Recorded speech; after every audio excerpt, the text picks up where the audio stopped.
এই মাসে এই ওষুধটা মে মাসে এই মাঝখানে মেডিকেল ভর্তি ছিল 15 দিন। আমি এখন ট্রাই করছি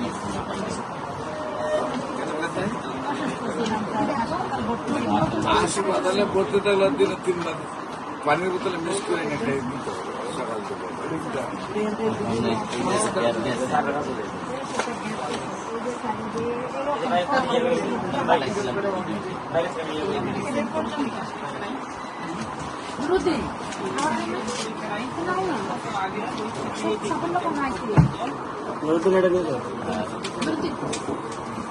এইটা আমি ভিডিও করছি। আপনি তো কুমিল্লার না? আমি কারিগঞ্জে। আপনি তো স্যার যাইতেছেন নিয়ে এই ও আপনার কেন তো আমার জমে দেখা যায় তো আপনি তো সময় দিতেছেন নাকি মাসুম ভাই বলেই না। মাসুমে আমার বলেই না, আমার তো আসলে মেমোরি মাসুম মাসুম ভাই বলে আপনার প্রোগ্রাম এটা সেটা আজকে বলতে বলছে যাই হোক স্যার এই যে ভাতিজার যে তো আজকে কিন্তু ভর্তি নিয়ে আসছি ব্লাড ক্যান্সার আজগাড়াতে ভর্তি করে লাভ নেই। অনেক দ্রুত নিয়ে আসে আজকে মাসে 3-4 লাখ টাকা বিল উঠাইবে কোনো কিছু করতে পারবে। আমরা নিয়মিত 4 মাস সময় অনেক পাইলে ব্যাপারটা এই যে এটা যে ভিডিও দিছিলেন আমার এটা তো নর্মাল 35-55 বাড়তিতে আছে।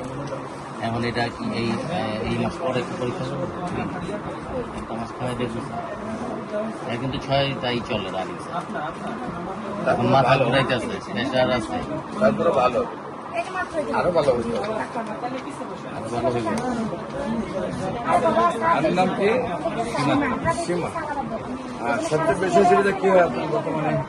সমস্যাটা কোন ডায়াবেটিস আছে স্যার নতুন করে হয়েছে মাথা ঘুরায় তুমি নেই কাশা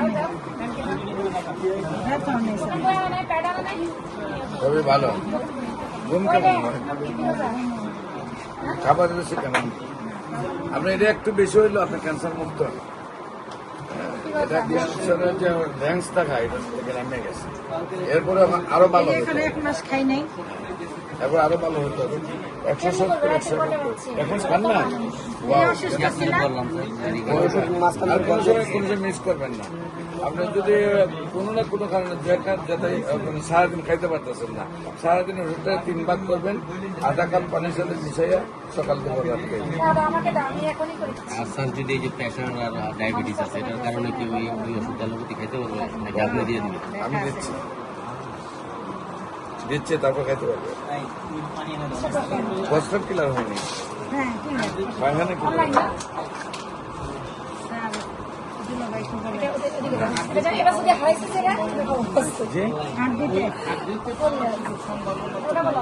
হারে হারে আর কি ওই যে এখন যে আমাদের ব্যাগ গিফট করে গেল না, উনি তো আছে এখানে।